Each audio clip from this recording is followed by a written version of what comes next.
Ngayong gabi nga palang ito tayo mag-aayos ng wiring habang nanonood at nasuporta dito sa aking mahal na si Eden. Dahil nung gabing nagpalit kami ni Boss Tarips, ang naiayos lamang yung sa aircon, yaring sa wiring ng hazard at ng sa sounds, hindi pa. Syempre para maiwasan ng pagtutuyo, tayo ito nagagawa. Pati syempre kesa tayo babayad pa, kung kaya naman natin gawin, ay na ang gagawa. Parang ating salapi, salip na pampagawa din at pang labor, atin na lang ipang-upgrade. Mas madami na nga pala tayo nagawa dito, tapos naglalaro na din si Eden.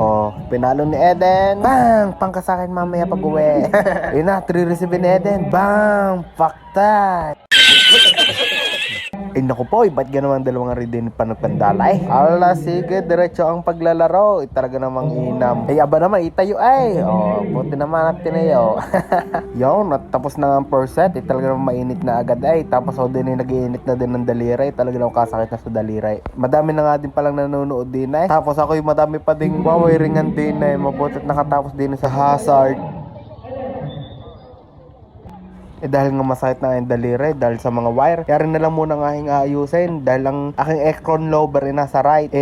Dahil naka USDM ako, ngayon ililipat natin din sa gitna dahil lang ako magbabalik nga ng stock dahil ang aking USDM nandoon kay Boss Tarips, kay Carbon Clinic. Yan ang pwesto ng gitna.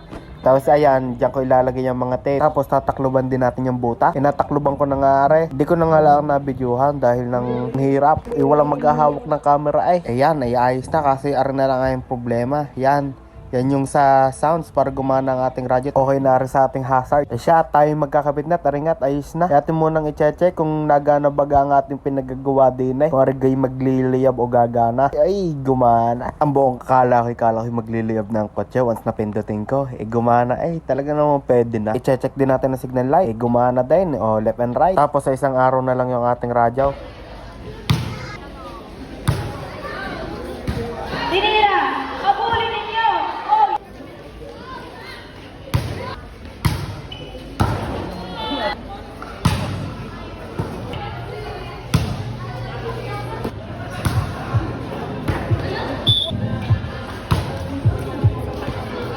Pagkatapos maglaro yung nag-comedy pa, habay hanggang dito na lang ating vlog. At masakit na talaga ang daliri. Hanggang sa susunod na lang nating vlog. Abangan nyo ulit at manunood. Paalam.